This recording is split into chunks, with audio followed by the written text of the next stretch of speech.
Let's go to crypto for a moment. You got advisors overseeing what's left of former FTX CEO Sam Bankman-Fried's empire are struggling to find missing funds. They cite poor internal controls and record keeping. I mean, this was not a good report. Bloomberg's Shalini Basak joins us now. How much of the funds can they not locate? And do we think then it was all in tokens that are now worth zero? Any hints on what it might be? I think if you look at the declaration by John J. Ray, remember this is the man who oversaw the liquidation of the Enron bankruptcy as well to try to recoup funds. He had very strong language. He said that there was a complete failure of corporate controls. And he also cited concentration of control in the hands of a small group of people. Tracy Alloway of Bloomberg also pointed out some really interesting details in the footnotes of this filing that showed you loans that went from Alameda had gone to certain individuals, and certain amounts of this money was used to pay, according to this filing and the declaration from John Ray, to pay for personal assets of Sam Bankman-Fried as well as his deputies. So it is definitely worth a read, this filing. But remember, this is his account. If you want Sam Bankman-Fried's account, currently you can go to Twitter. He has his own account of what had happened with assets and liabilities and what had happened to the tokens in between.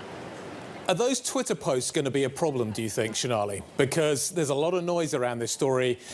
And in terms of the legal process, I'm wondering, and this is being raised as an issue, whether or not they actually could confuse matters further. Yeah, the lawyers for FTX have been accusing Sam Bankman-Fried of undermining the bankruptcy process. Remember, there's been a lot of reporting over the weekend. The Wall Street Journal, for example, reporting that Sam Bankman-Fried had also tried to raise equity at one point or raise new money here for FTX. Remember, this is after the bankruptcy filing that was on Friday. That complicates things very much.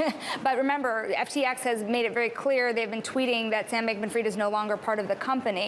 So there is a dispute here between the company and Sam Bankman-Fried himself. And as we've reported, Guy, lots of investigations going on, both here and in the Bahamas, from different regulatory agencies. So how will those tweets be used is a good question. So let me just go back to what you said before. So in this filing, it said that Alameda made loans, we think, to FTX executives.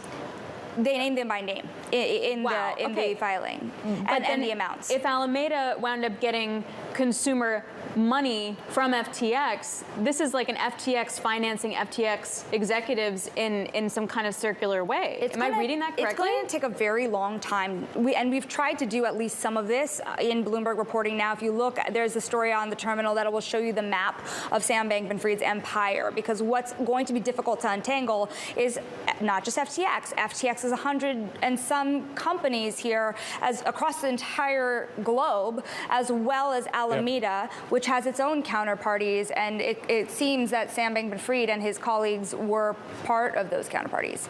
Wow. Shalini, the issue a lot of people are going to have is, if this was happening at FTX, is it happening elsewhere?